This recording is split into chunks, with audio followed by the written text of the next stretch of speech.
મોદીના ગુજરાત પ્રવાસનો બીજો દિવસ છે। થોડી વારમાં પીએમ વડોદરા પહોંચશે। જામનગરથી પીએમ મોદી વડોદરા જશે। સોમનાથ મહાદેવના દર્શન પૂજા બાદ પીએમ મોદી એરફોર્સ વિમાનમાં જામનગર પહોંચ્યા હતા।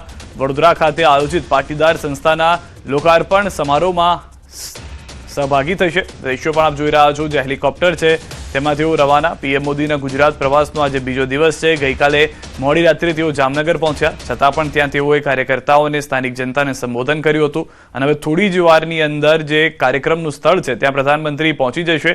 સોમનાથની અંદર જે સવારનો કાર્યક્રમ હતો તે પણ સફળ રહ્યો છે। પ્રધાનમંત્રી નરેન્દ્ર મોદી ગુજરાતની મુલાકાતે છે। ગઈકાલ સાંજે જામનગર ખાતે પ્રધાનમંત્રી નરેન્દ્ર મોદીનું આગમન થયું હતું। જામનગર ખાતે તેમણે સભાને સંબોધિત કરી હતી। ત્યારબાદ પ્રધાનમંત્રી નરેન્દ્ર મોદી આજે વહેલી સવારે એટલે કે 9 વાગ્યાની આસપાસ સોમનાથ જે છે તેની ઉજવણી સમારોહની અંદર પહોંચ્યા હતા। સોમનાથની જે વિરાસત પર્વની ઉજવણીમાં પ્રધાનમંત્રી નરેન્દ્ર મોદી સહભાગી થયા હતા અને સહભાગી થયા બાદ સીધા પ્રધાનમંત્રી નરેન્દ્ર મોદી અત્યારે હાલ તો જામનગર ખાતે પહોંચી રહ્યા છે। આ એરફોર્સના જે હેલિકોપ્ટરના સીધા દ્રશ્યો તમે જોઈ રહ્યા છો કે ટૂંક સમયની અંદર જામનગર ખાતે પ્રધાનમંત્રી નરેન્દ્ર મોદી પહોંચશે। જામનગરની અંદર 5 થી 10 મિનિટ જેટલું રોકાણ કરશે અને ત્યાંથી બાય પ્લેન તેઓ સીધા વડોદરા જવા રવાના થવાના છે। મહત્વનું એ છે કે વડોદરાની અંદર પ્રધાનમંત્રી નરેન્દ્ર મોદીનો વધુ એક કાર્યક્રમ ગુજરાતની અંદર યોજાઈ રહ્યો છે અને તેમાં તેઓ સહભાગી થવાના છે।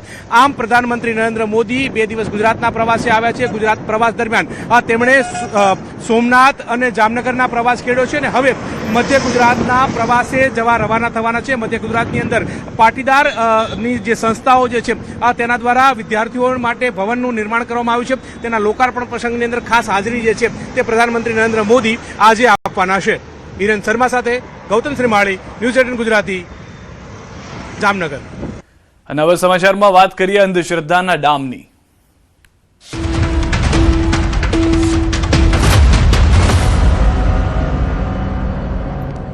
દાહોદથી સમાચાર। આધુનિક યુગમાં અંધશ્રદ્ધાનો કિસ્સો। મધ્યપ્રદેશના જાબુઆના બામન સિમતલિયા ગામના 2 મહિનાના બાળકને આપ્યો છે ડામ।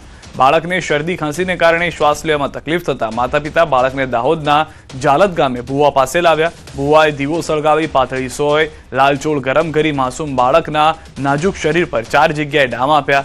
જાબુઆ પોલીસે પરિવારનું નિવેદન લઈ દાહોદના કતવારા પોલીસને જાણ કરી। કતવારા પોલીસે ભુવા વિરુદ્ધ ગુનો દાખલ કર્યો છે। બાળકને ડામ આપવા મુદ્દે પોલીસનું નિવેદન। બાળકનું તબિયત બગડે તો હોસ્પિટલ જવું પડે।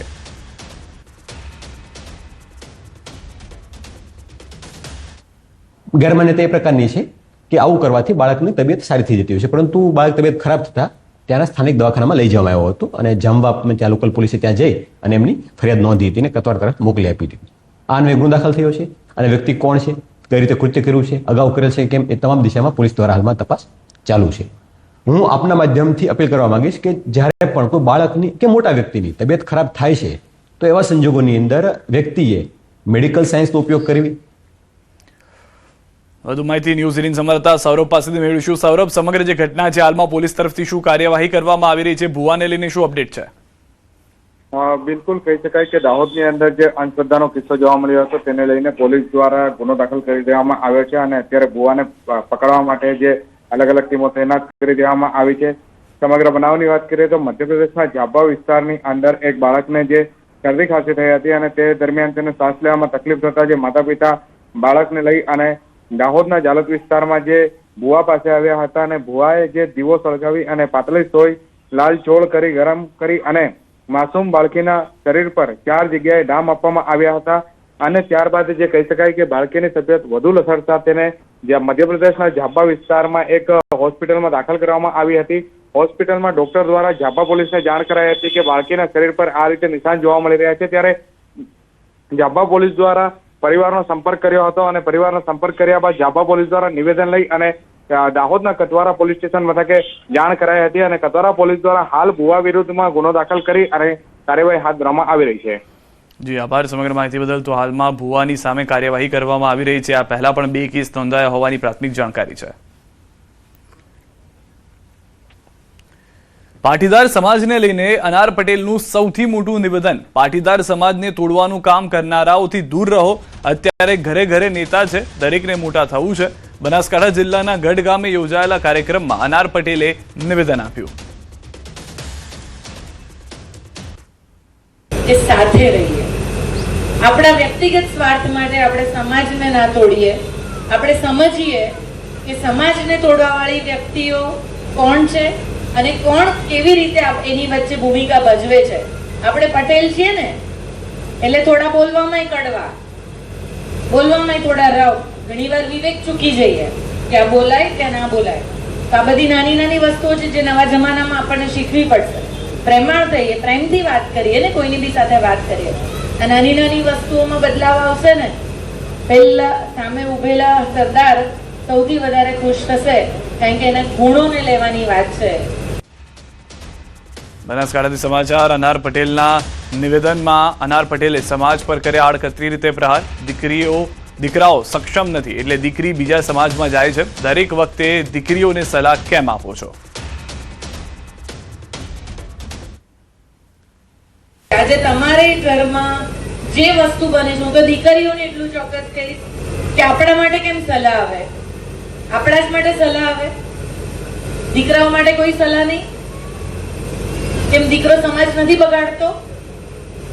આ દીકરી કયા બીજા સમાજમાં ક્યારે જતી હશે જ્યારે તમારા આપણા સમાજના છોકરાઓમાં એ સક્ષમતા નહીં હોય ત્યારે? હું તો ઊંધું કહું છું. લો, આપણો છોકરો દારૂ પીતો મળે, આપણો છોકરો રખડતો મળે, આપણો છોકરો કામ કરતો ના મળે, ત્યારે દીકરી કોઈ બીજા સમાજના છોકરા જોડે જતી હશે. એવું કેમ આપણે નથી માનતા?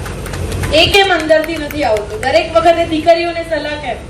હું બહેન છું એટલે નથી કહેતી, પણ સમાજ બે પૈડા સરખા હોય ને એની સાથે ચાલે છે. એટલે હું બહેનોને ખાસ કહીશ, તમે બહુ મોટી સંખ્યામાં આજે અહીંયા છો. બનાસકાંઠામાં એસપીજીના અધ્યક્ષ લાલજી પટેલનું નિવેદન. આંતરજ્ઞાતિય લગ્ન બાબતે લાલજી પટેલે સમાજને કરી ટકોર. સમાજની દીકરી સમાજમાં રહેવી જોઈએ. લાડકોડથી મોટી કરેલી દીકરી કોઈ અસામાજિક કે ગુંડો જોડે ભાગીને લગ્ન કરે તો બિલકુલ ચલાવી લેવામાં આવશે નહીં. કદાચ પાટીદાર સમાજ ચલાવી લેશે પણ એસપીજી ચલાવી લેશે નહીં, તેવી સ્પષ્ટ ટકોર કરી. ગઢ ખાતે સરદાર પટેલની પ્રતિમાના અનાવરણ કાર્યક્રમમાં લાલજી પટેલે આપ્યું નિવેદન. આ લગ્ન નોંધણીના કાયદામાં સુધારો લાવવો જ પડશે. કેમ કે દીકરીઓને જે છેતરીને ગુંડાઓ અસામાજિક તત્વો લઈ જાય છે અને પછી જે પરિવારની હાલત થાય છે એને આપણે બચાવી શકતા નથી. અને જ્યારે અમારા એસપીજીના ભાઈઓ જ્યારે દીકરીને લાવે છે પાછી, ત્યારે દીકરીના મોઢે એક જ જવાબ હોય છે, કારણ કે સાહેબ પૂછે બોલો બેટા તારે કોને ઘેર જવું છે, ત્યારે મોટાભાગની દીકરીઓ એમ જ કહે છે મારે તો મારે હીરો જોડે જ જવું છે. સુરતના લીંબાદ વિસ્તારમાં હત્યાના આરોપી પર પોલીસ દ્વારા ફાયરિંગ કરવાનો મામલો. આરોપી લીંબાદ પાણીની ટાંકી પાસે આવેલી અવાવરૂ જગ્યાએ સંતાઈને બેઠો હતો. ઘટનાની જાણ થતાં લીંબાદ પોલીસ તાત્કાલિક સ્થળ પર પહોંચી. તે દરમિયાન આરોપીએ પોલીસના હેડ કોન્સ્ટેબલ પર ચપ્પુ વડે હુમલો કરતા પોલીસે આત્મરક્ષામાં ક્રોસ ફાયરિંગ કર્યું. લીંબાદ પીઆઈ ડીડી ચૌહાણ દ્વારા 2 રાઉન્ડ ફાયરિંગ કરવામાં આવ્યું. ઉપરાંત જે જગ્યાએ ફાયરિંગ થયું હતું ત્યાં અસામાજિક તત્વો દવામાં વપરાતા સિરપનો નશો કરતા હોવાની પણ માહિતી મળી છે અને ત્યાંથી મોટી સંખ્યામાં ખાલી બોટલો પણ મળી આવી છે. સુરતના લિંબાયત વિસ્તારમાં ગઈકાલે એક 16 વર્ષીય યુવાનની હત્યાની ઘટના સામે આવી હતી. કહી શકાય કે યુવાન રસ્તા પરથી જતો હતો ત્યારે તેના ઉપર સ્થાનિક એક માથાભારે વ્યક્તિ રાહુલ સંજયભાઈ જોગી નામના વ્યક્તિએ ચપ્પુ વડે હુમલો કરી તેની કરપીને હત્યા કરી હતી. મરનાર યુવક 16 વર્ષનો હતો. તેનું નામ અનિલ ઉર્ફે અનુરાગ જગદીશ પવાર હતું. રોડ ઉપર મોટરસાયકલની